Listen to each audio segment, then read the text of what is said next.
오늘은 주의 말씀이 힘이 있어 세력을 얻으니라 라는 제목으로 하나님 말씀 전하겠습니다. 요즘 코로나 바이러스 이 팬데믹 시대가 계속이 되고 있습니다. 여러분, 이 팬데믹이란 말이 무슨 뜻일까요? 이것은 새로운 질병이 전 세계적으로 퍼진 상태, 그것을 말하는 것이죠. 그런데 놀랍게도요, 이 코로나 바이러스가 중국 후베이성 우한시에서 처음 발생한 이후로 이 팬데믹 전 세계로 퍼지는데 불과 70일밖에 안 걸렸어요. 엄청난 속도죠. 정말 놀라운 전파력입니다. 바이러스가 날개 단 것도 아니고 제트 엔진을 단 것도 아닌데 그저 조그만 바이러스인데, 눈에 보이지도 않는 그 바이러스인데 이렇게 빨리 전 세계적으로 퍼져 나갔습니다. 저는 이 현상을 보면서 복음이 이렇게 정말 빠른 속도로, 무서운 속도로 전파되면 얼마나 좋을까, 그런 생각을 해 보았습니다. 그런데 코로나 바이러스는 결국 사람이 사람에게 전파하는 것이죠.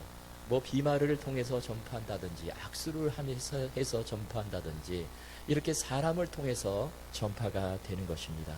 그런데 복음도 마찬가지죠. 여러분, 복음은 결국 사람이 사람에게 전하는 거예요. 입을 통해서 내가 전함으로 인해서 복음이 퍼져 나가는 것입니다. 자, 우리가 보는 이 사도행전은 예수님께서 부활 승천한 후에 오순절 날에 성령께서 임하시고 이 땅에 교회가 세워지고 복음이 확산되어 나가는 장면을 서술하고 있는데요. 자, 그런데 오늘 본문에 보면 이 복음이 확산되어 나가는 그 중요한 두 가지 원리를 우리에게 가르쳐주고 있습니다. 특별히 오늘 보면은요, 사도 바울이 이제 에베소에서 사역하는 그 장면을 보여주고 있는데요. 마지막 절 20절에 보면 이렇게 에베소 사역을 평가를 하고 있습니다. 제가 우리말 성경으로 읽어드리겠습니다. 이렇게 해서 주의 말씀은 점점 힘있게 퍼져 나갔습니다. 저기 보니까 이렇게 해서 주의 말씀이 점점 계속해서 힘있게 퍼져 나갔다, 이렇게 말씀하고 있죠. 자, 그런데요, 그 원인이 무엇일까요? 여기에 이렇게 해서 퍼져 나갔다 이렇게 되는데, 그러면 어떻게 했길래 그 에베소 지역에 그 복음이, 예수 그리스도의 복음이 그렇게 점점 힘있게 퍼져 나갈 수 있었을까요? 자, 이것은 일종의 부흥인데요. 여러분, 부흥은 양적인 성장만이 아니라 질적인 변화를 말하는 것입니다. 숫자적으로도 늘어나는 것을 말하지만 내가 예수 그리스도 앞에서 깨어지고 변화되는 것을 말해요. 사람이 바뀌어지는 것입니다. 물론 부흥은 하나님의 역사죠. 전적으로 하나님의 도우심이 있어야 가능한 것이 바로 부흥이에요. 이것이 전제인데, 그런데 우리가 여기서 또 해야 될 두 가지 중요한 일이 있다라는 것입니다. 자, 그것이 무엇일까요? 오늘 이 말씀을 살펴봄으로 인해서 저와 여러분의 가정에, 우리 교회 가운데, 우리의 삶 속에 하나님의 놀라운 부흥의 역사가 일어나실 수 있기를 주님의 이름으로 축원합니다. 첫째는 기본에 충실하라는 것입니다. 기본에 충실하라. 자, 그러면 기본이 무엇일까요? 기본은 하나님의 말씀입니다. 다시 말씀드리면 말씀에 집중 투자라는 것이죠. 우리가 집중력이 중요하다, 그런 말을 합니다. 어떤 일을 할 때요, 내가 무엇에 집중하느냐에 따라서 여러 가지 중요한 일들이 일어나게 됩니다. 여러분, 말씀도 마찬가지예요. 우리가 말씀에 집중할 때, 말씀에 투자할 때 결국에 열매를 거두고 풍성한 삶을 살게 된다는 것이죠. 자, 오늘 본문에 보면, 물론 이 에베소에서, 오늘 본문 읽어보면요, 에베소에서 이 초자연적인 기적의 사건이 일어납니다. 어떤 일이 있었습니까? 12절 말씀 보십시오. 제가 우리말 성경으로 읽어드리겠습니다. 바울의 몸에 닿은 손수건이나 앞치마를 가져다가 환자들에게 대기만 하면 그들의 병이 낫고 악한 영들이 떠나갔습니다. 지금 신기한 일이 벌어지는 것이죠. 바울의 몸에다가 손수건을 살짝 대고 그것을 병든 사람의 몸에 얹게 되면 그 병이 나아요. 그리고 악한 영들이 떠나가는 그런 기적이 일어나게 됩니다. 물론 여기서 이 기적은요, 하나님의 살아계심을 드러내고 복음이 전파되는데 도움이 되는 거예요. 기적도 복음이 전파되어 나가는데 참으로 도움이 됩니다. 하나님께서 기적을 일으켜 주실 때가 있어요. 그런데 이것은 부차적인 것입니다. 여러분, 사람이 변화되고 하나님 앞으로 나오게 되는 것은 바로 하나님 말씀의 역사라는 것입니다. 사도 바울이요, 데살로니가에서, 베레아에서, 아덴에서 복음을 전할 때는 기적을 일으키질 않았습니다. 기적이 없었어요. 그런데 그곳에도 복음이 전파되어 나갑니다. 열매가 맺혀져요. 여러분, 그 원인이 무엇일까요? 바로 하나님 말씀이 들어갔기 때문에, 말씀의 역사가 있기 때문에 이런 복음의 놀라운 열매들이 맺혀지게 되는 것이죠. 그래서 우리가 살면서 정말 초점을 맞춰야 되는 것은 하나님 말씀에 있습니다. 이 기본을 탄탄히 하라라는 것이죠. 자, 오늘 본문에 보면 사도 바울이 집중한 일이 무엇입니까? 계속해서 하나님 말씀을 가르치고 전하는 일에 투자를 합니다. 바울이요, 사람을 불러다가 내 몸에다가 손수건을 얹어서 병자에게 얹어라 이렇게 말하지 않았습니다. 바울의 초점은, 바울의 관점은 언제나 말씀을 가르치는 데 있었어요. 바울은 항상 이 기본을 탄탄히 하는 그런 삶을 살았다는 것입니다. 8절을 보십시오. 바울이 회당에 들어가 석 달 동안 담대히 하나님 나라에 관하여 강론하며 권면하되, 여기 보니까 바울이요, 회당에 들어가서 말씀을 가르쳐요. 바울은요, 전략이 있습니다. 어느 지역에 들어가든지 회당 중심으로 복음을 전했어요. 마찬가지로 에베소에 왔는데 회당에 들어가서 말씀을 전합니다. 그러자 어떤 일이 벌어지죠? 9절입니다. 어떤 사람들은 마음이 굳어 순종하지 않고 무리 앞에서 이 도를 비방하거늘 바울이 그들을 떠나 제자들을 따로 세우고 두란노 서원에서 날마다 강론하니라. 회당에 들어가서 말씀을 가르치는데요, 어떤 사람들이요, 바울을 대적을 합니다. 비방을 해요. 그러자 바울이 그들을 떠나 제자들을 따로 세우고 두란노 소원에서 날마다 하나님의 말씀을 강론했다는 것입니다. 무려 2년 동안 그 일을 했어요. 이렇게 말씀에 집중 투자를 했을 때, 이 기본에 충실한 삶을 살았을 때 결국에 에베소의 큰 부흥이 시작이 되는 것입니다. 산에서 길을 잃으면 골짜기를 헤매지 말고 높은 곳으로 올라가라, 그런 말이 있습니다. 높은 곳에 올라가면 길이 보인다는 거예요. 여러분, 무슨 뜻일까요? 기본으로 돌아가라라는 말이에요. 기본으로 돌아가게 되면 길이 보입니다. 그래서 높은 곳으로 올라가라, 기본으로 돌아가라, 서로 통하는 말이죠. 1948년부터 27년 동안 이 UCLA 팀을 이끌며 이 미국 대학농구 사상 최고의 코치로 그렇게 인정을 받은 존 우든 코치가 있었습니다. 이 코치의 기록이요, 620승 147패인데요. 이 기록은 아직까지 깨지지 않는 놀라운 기록이라고 합니다. 이 우든은 자신의 성경 비결을 이렇게 말했습니다. 나는 선수들을 처음 만날 때마다 신발과 양말을 제대로 신어라 가르칩니다. 경기를 준비할 때 가장 기본이 되는 일이 신발과 양말을 신는 일이기 때문입니다. 이렇게 말했다는 거예요. 우리가 볼 때는 우습죠. 신발 잘 신는다고, 양말을 잘 신는다고 뭐가 되나. 그러나 이 코치는 그 기본을 가르쳤다는 것입니다. 사람들은요, 방법론을 따질 때가 있어요. 이 방법을 찾고 저 방법을 찾고. 그런데 방법론이 중요한 것이 아니라 기초가 잘 닦여져 있으면, 기본이 탄탄하면 어떤 세파에서도 흔들리지 않고 결국에 승리할 수 있다라는 것입니다. 본문에 나오는 사도 바울이요, 이 기본에 충실하는 삶을 살았어요. 하나님 말씀에 충실한 삶을 살았습니다. 말씀에 집중 투자를 한 거예요. 에베소 회당에서 말씀을 전하고 거기서 큰 반대를 만나자 낙심하지 않고 또 두란노 소원으로 옮겨가지고 거기서 말씀을 가르친 일에 집중을 합니다.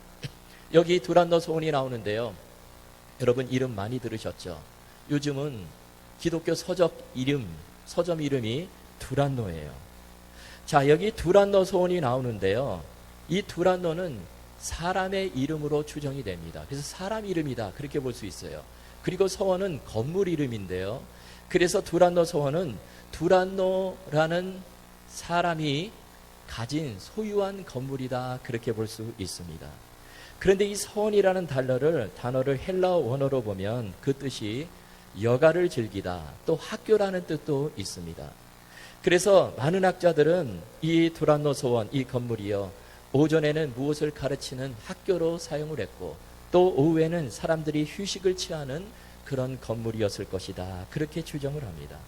그런데 사도 바울이요, 그 두란노 서원에 머물면서 열심으로 집중적으로 2년 동안 하나님 말씀을 가르쳤어요. 고대 5세기경에 이 사본 중에 베자사본이라는 곳이 있는데요, 거기 보면 사도 바울이 이 두란노 서원에서 매일 오전 11시부터 오후 4시까지 거기서 하나님 말씀을 가르쳤다, 그렇게 기록을 하고 있습니다. 이렇게 사도 바울은요, 어떤 반대를 만나도, 정말 장애를 만나도요, 계속해서 말씀의 씨앗을 뿌리고 말씀에 집중하고 이 기본을 충실하게 그렇게 이행하는 삶을 살았을 때 어떤 결과를 보게 됩니까? 10절 말씀을 보십시오. 2해 동안 이같이 하니 아시아에 사는 자는 유대인이나 헬라인이나 다 주의 말씀을 듣더라. 여기 보니까 아시아에 사는 유대인들이나 헬라인들이 다 주의 말씀을 들었대요. 저 아시아는 어디일까요? 아시아는 소아시아 지방인데요, 에베소를 거점으로 해서 지금 복음이요, 소아시아 지방으로 확산되어 나가는 것입니다. 요한계시록에 보면 소아시아 지역에 7교회가 나오죠. 그 이름이 에베소, 서머나, 버가모, 두아디라, 사데, 빌라델피아, 라우디기아 교회인데요, 그 중에 에베소 교회가 제일 먼저 나옵니다. 이 에베소 교회가 소아시아 7교회 가운데 센터 역할을 한 것입니다. 그리고 이때 태동한 이 7교회들이요, 향후 수세기 동안 기독교를 이끌어가는 중요한 역할을 하게 되는 것이죠. 그런데 그 중심에 이 두란노 서원이 있었어요. 사도 바울이요, 낙심하지 않고 회당에서 지금 반대자들을 만나서 쫓겨나고, 그러자 두란노 서원에 와서 거기서 또 말씀에 집중하고 그렇게 투자했을 때 이런 놀라운 복음의 열매들이 맺혀지게 되는 것이죠. 그 뒤로 40년이 지난 후에요, 이 소아시아 지방을 다스렸던 이 로마 총독 플린이라는 사람이 있는데요, 이 사람이 당시 로마 황제 트라이안에게 편지를 보냅니다. 그런데 그 편지에 보면 이런 대목이 나와요. 이 미신의 태풍은 도시에서뿐만 아니라 시골과 마을 곳곳까지 휩쓸고 있습니다. 이 미신의 태풍, 좀 안 좋은 시각에서 기독교를 이렇게 말했는데요, 그런데 여기 보면 그 기독교가 도시뿐만 아니라 시골과 마을 곳곳까지 휩쓸고 있습니다, 이렇게 보고를 했다는 것입니다. 얼마나 이 복음이 확산되어 나가고 있는지 그것을 보여주고 있는 것이죠. 여러분, 바울이요, 두란노 서원에서 소수의 사람들부터 시작해가지고 정말 2년 동안 끊임없이 말씀의 씨앗을 뿌리게 되니까 결국에 풍성한 열매를 거두게 되더라는 것이죠. 여러분, 마찬가지예요. 우리가 살면서 집중해야 될 것이 무엇입니까? 우리가 정말 집중해서 투자해야 될 것은 하나님 말씀이에요. 이 기본을 탄탄히 하는 것이 중요합니다. 우리가 말씀의 씨앗을 부지런히 심고 뿌려나갈 때에 그때 놀라운 하나님의 결실이 반드시 맺혀지게 될 것입니다. 장지오노가 쓴 나무를 심는 사람이란 책에 보면 이런 이야기가 나옵니다. 1913년에 20대 나이에 이 장지오노가요, 알프스 산맥 한 산악지대로 이렇게 여행을 떠나게 되었어요. 이제 알프스 산맥을 오르자 이제 해발 한 1300m 지점쯤에 오르게 되었는데요, 거기 보니까 조그만 마을이 나타납니다. 뭐 집도 몇 채 안 돼요. 그런데 그 주변을 보니까 다 메마르고 황량해요. 아무것도 없습니다. 그런데 이 장지오노가 거기서 양을 치는 한 중년 남자를 만나게 되고요, 그 사람 집에서 하루를 묵게 됩니다. 장지오노가 그 남자에게 왜 이렇게 황량하고 외진 산악지대에서 혼자 사십니까? 이렇게 물어요.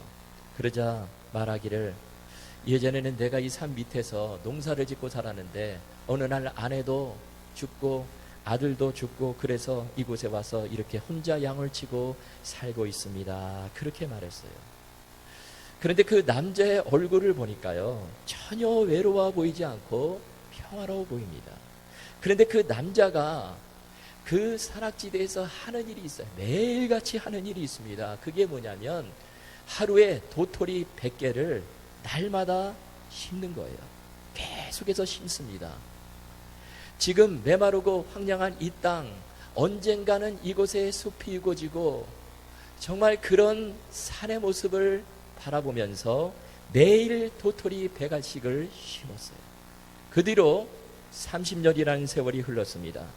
장지원호가 우연히 그 지역을 다시 지나가게 되었는데 와서 보니까 놀라운 일이 벌어졌어요. 그 지역이 완전히 달라져 있습니다. 그곳은 예전에 삭막한 마을이 아니었어요. 이제는 숲이 우거지고요, 시냇물이 흐르고 또 다양한 동물들과 많은 사람들이 함께 어울려 사는 아름다운 마을이 되었습니다. 그런데 더 중요한 것은요, 그 마을의 외관만 변한 것이 아니라 사람들이 변해 있었다라는 것입니다. 장지원호가 방문했던 1913년의 마을과 1945년의 마을의 차이를 그가 이렇게 기록을 했습니다. 먼저 1913년 마을의 모습입니다. 마을 사람들은 모두 가난했다. 고립감은 그들의 삶을 더 비참하게 만들었다. 탈출구는 없었다.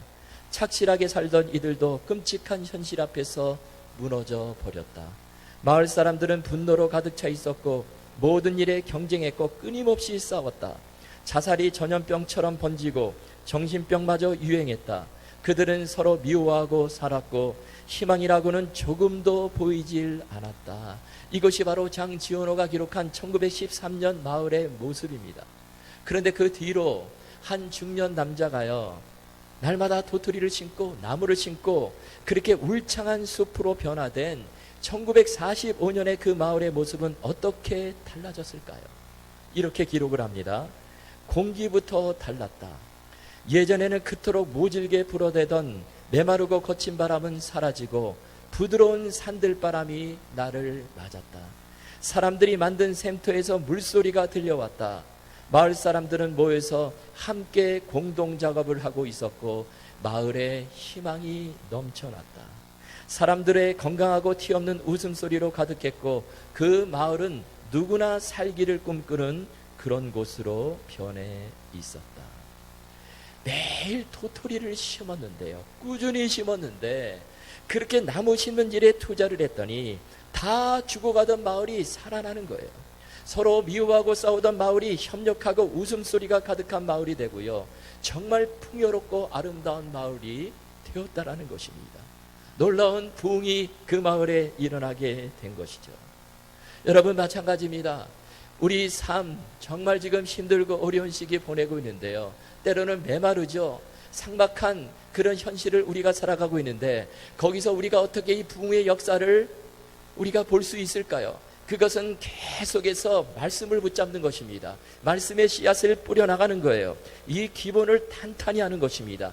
그러면 그 말씀의 힘이 저와 여러분을 살려내고 회복시켜주고 변화시켜주고 우리 가정과 우리 교회를 정말 아름답고 풍성한 그런 공동체로 만들어 주실 것입니다. 여러분, 이 말씀 붙잡으시고 늘 기본에 충실한 삶을 사실 수 있기를 주님의 이름으로 축원합니다. 두 번째로 참된 부흥의 역사를 보기 위해서 필요한 것은요, 기존 성도의 회개와 영적 각성이 있어야 한다는 것입니다. 자, 지금 에베소 지역에서요, 부흥의 역사가 시작이 되는데요, 그런데 오늘 본문을 보면 또 하나의 중요한 원인을 우리에게 가르쳐주고 있습니다. 18절 말씀 보십시오. 믿은 사람들이 많이 와서 자복하여 행한 일을 알리며, 여기 보니까 믿은 사람들이 많이 왔다, 그리고 자복했다, 이렇게 되는데 앞으로 믿으려고 하는 사람들이 아니죠. 이미 믿은 사람들이, 즉 기존 성도들이 많이 와서 자복을 했다는 거예요. 여러분, 자복하다 무슨 뜻입니까? 회개를 했다는 것이죠. 즉 기존의 성도들이 자신의 죄악을 하나님 앞에 나와 통해 자복하는 역사가 일어나게 된 것입니다. 18절 뒷부분에 보시면 자복하여 행한 일을 알리며, 행한 일, 어떤 일을 알렸습니까? 이때까지 자신이 잘못했던 그 죄악, 저질렀던 그 죄, 그것들을 다 하나님 앞에서 토해냈다는 것입니다. 이렇게 믿은 사람들이, 이미 믿은 사람들이, 기존 성도들이 이렇게 회개하며 나아갔을 때 놀라운 부흥의 역사가 시작이 된 것이죠. 여러분, 우리는 부흥의 원인을 외부적으로 돌릴 때가 있어요. 이것이 부족하고 저것이 부족하다 그러면서 뭐 저 사람이 더 잘하면 좋을 텐데 이렇게 탓을 외부로 돌릴 때가 있습니다. 그런데 진정한 부흥의 시작은 나 한 사람으로부터 시작되는 것입니다. 나 한 사람의 통렬한 회개로부터, 기존 성도들의 통렬한 회개로부터 시작이 된다라는 거예요. 하나님은 그것을 보시고 놀라운 부흥의 역사를 일으켜 주신다라는 것입니다. 1907년에 평양 대부흥 운동이 일어나는데요. 정말 한국 역사상 전무후무한 놀라운 대부흥 운동이 평양 장대현 교회에서 시작이 되었는데요.